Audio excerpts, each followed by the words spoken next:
Good morning students. हमने अपनी last class में अपना 11th चैप्टर 2 लेक्चर्स में कंप्लीट कर लिया था। अब हमारा 12th चैप्टर है। इस क्वेश्चन से आपका 4 मार्क्स का, इस चैप्टर से आपका 4 मार्क्स का क्वेश्चन जाता है। 4 मार्क्स के क्वेश्चन में हमारा आपकी मॉनेटरी पॉलिसी जो है वो ज़्यादा इंपॉर्टेंट है। मॉनेटरी पॉलिसी और फिस्कल पॉलिसी, ये दोनों पॉलिसीज़ आपकी बहुत ज़्यादा इंपॉर्टेंट है। इनको आप अच्छे से कर लेना, इसमें से आपका 4 नंबर का क्वेश्चन पक्का आ जाएगा। ठीक है, किसी ना किसी कोड में पक्का मिल जाएगा। तो हमने अपने पिछले चैप्टर में डेफिशिएंट डिमांड और एक्सेस डिमांड किए थे, तो अब उनको ठीक करने का कि ज़रूरत से ज़्यादा डिमांड भी गलत है और ज़रूरत से कम डिमांड भी गलत है, तो इन दोनों को बैलेंस में रखने के लिए उसके लिए कुछ उपाय सोचे गए हैं। वो उपाय हम इसमें डिस्कस करेंगे। ठीक है, कि हमारी जब डिमांड ज़रूरत से ज़्यादा होती है तो उसको कम कर कैसे किया जाए, क्या करना चाहिए, क्या नहीं करना चाहिए, कितना कम करना चाहिए, उससे क्या इफ़ेक्ट पड़ता है। और दूसरी चीज़, जब हमारी डिमांड ज़रूरत से ज़्यादा कम होती है, तो कम भी नहीं होनी चाहिए ना, नहीं तो फिर हमारा डिफ्लेशन आ जाता है, मंदी आ जाती है। तो इसीलिए आपका इन सब ज़रूरतों को, इन सब चीज़ों को बैलेंस आउट करने के लिए मेजर्स दिए गए हैं 3 नीतियों में, 3 पॉलिसीज़ में इसमें इसको डिवाइड कर रखा है। फर्स्ट है आपकी राजकोषीय नीति, राजकोषीय नीति। सेकंड है आपकी मौद्रिक नीति। थर्ड है आपकी विदेश व्यापार नीति। तो आज हम 1 बाय 1 डिस्कस करते हैं। फर्स्ट आती है हमारी फिस्कल पॉलिसी। फिस्कल पॉलिसी क्या होती है? फिस्कल पॉलिसी स्टूडेंट्स वो पॉलिसी होती है जिसके अंदर सरकार की बजट की, मतलब सरकार की इनकम्स और एक्सपेंडिचर्स देखी जाती हैं। इसके अंदर इसमें जो भी हमारी एक्सेस डिमांड होती है या डेफिशिएंट डिमांड होती है उसको ठीक करने के लिए ये नीति अपनाई जाती है। ठीक है, गवर्नमेंट के एक्सपेंडिचर्स को और इनकम्स को ठीक करने के लिए। तो इसके मेजर्स क्या क्या होते हैं? इसके मेजर्स आपके 2 तरीके के होते हैं, एक तो गवर्नमेंट एक्सपेंडिचर और एक गवर्नमेंट रेवेन्यू। इनकम्स को किससे शो करते हैं? रेवेन्यू से शो करते हैं। ठीक है, अब गवर्नमेंट अपने एक्सपेंडिचर कहाँ कहाँ कर सकती है? फर्स्ट, सार्वजनिक निर्माण। सार्वजनिक निर्माण कहाँ कहाँ क्या क्या करती है वो? सार्वजनिक निर्माण में आपकी सड़कें बनवा सकती है गवर्नमेंट, आपके पुल बनवा सकती है, बांध बना सकती है। ठीक है, दूसरी चीज़ आती है आपके पास सामाजिक कल्याण। सामाजिक कल्याण में वो क्या करेगी? हॉस्पिटल्स वगैरह, एजुकेशन वगैरह प्रोवाइड करेगी। तीसरी चीज़ देश की सुरक्षा और कानून वगैरह पर खर्च करेगी वो। चौथी चीज़ आर्थिक सहायता, सब्सिडीज़, पेंशन्स, स्कॉलरशिप्स वगैरह देगी। तो ये कम गवर्नमेंट जो है वो खर्चे करती है। और अब आय उसको कहाँ कहाँ से प्राप्त होती है? सबसे बड़ा आय का स्रोत होता है उसका कर। ठीक है, सबसे बड़ा स्रोत क्या होता है? कर। डायरेक्ट और इनडायरेक्ट। डायरेक्ट क्या होता है? डायरेक्ट आपकी जैसे इनकम टैक्स हो गया, जिस पर डायरेक्ट कर लगता है, आप डायरेक्ट देते हो, गवर्नमेंट को पे करते हो। और इनडायरेक्ट टैक्स क्या होता है?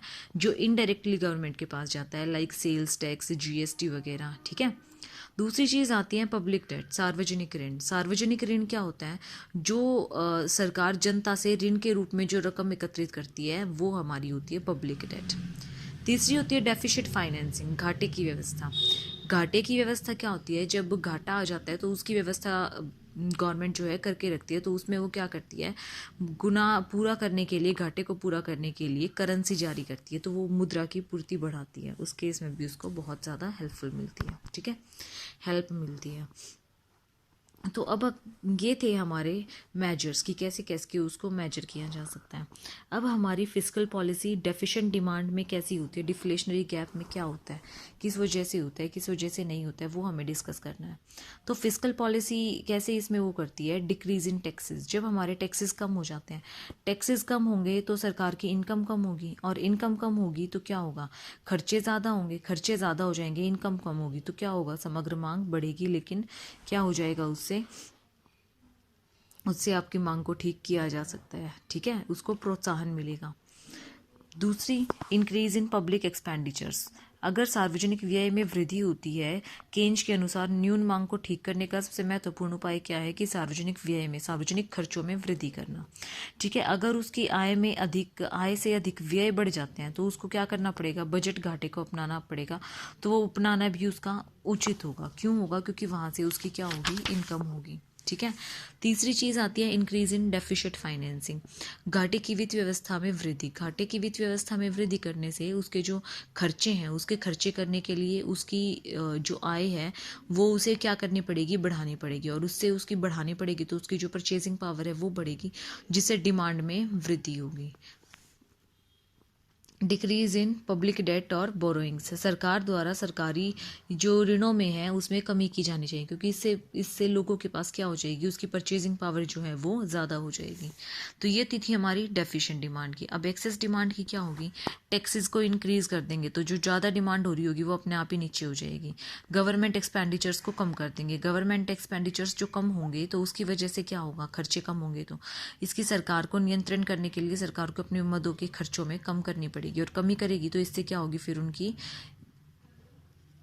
डिमांड भी कम होगी। तीसरी चीज़ रिडक्शन इन डेफिसिट फाइनेंसिंग, अगर घाटे की व्यवस्था कम होगी तो क्या करेगा, इनको अधिमांग को सुलझाया जाएगा, फिर क्या किया जाएगा, जो इनकी डिमांड बढ़ रही है उसको सॉल्व किया जाएगा।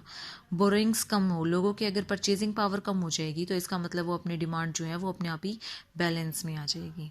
ठीक है, तो ये थी हमारी fiscal policy. Fiscal policy I think आपको क्लियर हो गई होगी, अगर नहीं हुई है तो मुझे बता देना, मैं फिर से रिपीट करा दूंगी। ठीक है, आपकी सेकंड आती है आपकी मॉनेटरी पॉलिसी। मॉनेटरी पॉलिसी में क्या होता है कि देश की जो हमारी मौद्रिक नीति है, मौद्रिक जिसके द्वारा देश की सरकार केंद्रीय बैंक द्वारा विशेष लक्ष्यों की पूर्ति करती है, जैसे कि कितनी मनी की सप्लाई करनी है, क्या रेट ऑफ इंटरेस्ट रखना है, क्या उसमें हमें कैसे उसमें अवेलेबिलिटी करानी है, कैसे मनी को अवेलेबल कराना है, कैसे नहीं कराना है, कैसे उसको कंट्रोल करके रखा जा सकता है, कितना उसको इशू करना है, कितना नहीं करना है, वो सब देखते हैं मॉनेटरी पॉलिसी के अंदर। इसके मेजर्स जो हैं वो दो तरह के हैं, फर्स्ट तो आता है आपका क्वांटिटेटिव और दूसरा है आपका क्वालिटेटिव। ठीक है, क्वांटिटेटिव और क्वालिटेटिव मेजर्स आपके वही हैं जो हमने अपने चैप्टर्स में पढ़े थे, अपने बैंकिंग वाले चैप्टर में जो हमने मेजर पढ़े थे मॉनेटरी पॉलिसी के, आपके वही हैं। ठीक है, क्वांटिटेटिव मेजर्स और आपके क्वालिटेटिव मेजर्स में एक बार फटाफट इनको देख देती हूँ, बता देती हूँ आपको। आपकी बैंक रेट क्या होती है, बैंक रेट आपकी वो रेट होती है जिस पर सेंट्रल बैंक और बैंक्स को ऋण देता है, मतलब उनको उधार देता है, बोरो करता है, जिससे और बैंक्स आरबीआई से जिस रेट पर लेते हैं। ओपन मार्केट ऑपरेशंस क्या होते हैं, और ओपन मार्केट ऑपरेशंस वो ऑपरेशंस होते हैं जिससे खुले बाजार में प्रतिभूतियों को खरीदना और बेचा जाता है। केंद्रीय बैंक द्वारा प्रतिभूतियों को क्या किया जाता है, इसकी क्रय शक्ति कम हो जाती है, इसमें जो संकुचन होता है। इसके विपरीत जो केंद्रीय सरकार है उसके खरीदने से उसकी शक्ति बढ़ जाती है। Change in minimum cash reserve ratio CRR।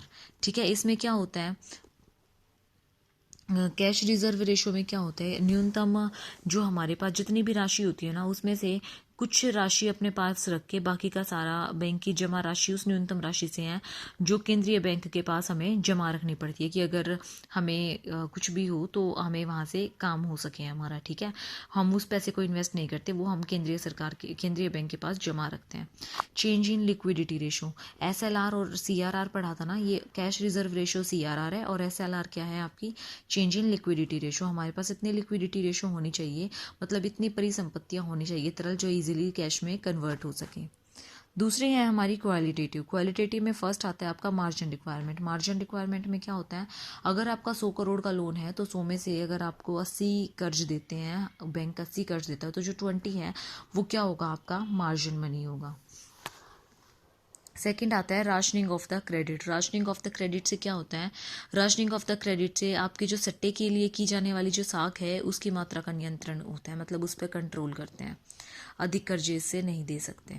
तीसरी चीज़ आती है डायरेक्ट एक्शन, केंद्रीय बैंक जो है और बैंकों पर अगर कोई भी प्रॉब्लम आती है तो उस पर डायरेक्ट एक्शन ले सकता है। मोरल सुएशन क्या होती है, केंद्रीय बैंक जो दूसरे बैंक होते हैं कभी कभी उन पर मोरल प्रेशर डालकर अपने दूसरे काम भी करा लेता है, और या फिर उस पर उनकी सहमति ले लेता है। ठीक है, तो ये थे हमारी कुछ मॉनेटरी पॉलिसी के मेजर्स। इसकी कल डिफ्लेशनरी और इन्फ्लेशनरी गैप के अंदर हम इसकी पॉलिसी को डिस्कस करेंगे, बाकी की जो बच गई है, और अपनी ट्रेड पॉलिसी कल इस चैप्टर को हम फाइंड अप कर देंगे स्टूडेंट्स। ठीक है, अगर आपको कोई भी प्रॉब्लम है इस चैप्टर में अभी तक के टॉपिक में तो मुझे बता देना, मैं फिर से रिपीट करा दूंगी। 4 नंबर का क्वेश्चन यहाँ से पक्का आना है। Thank you students.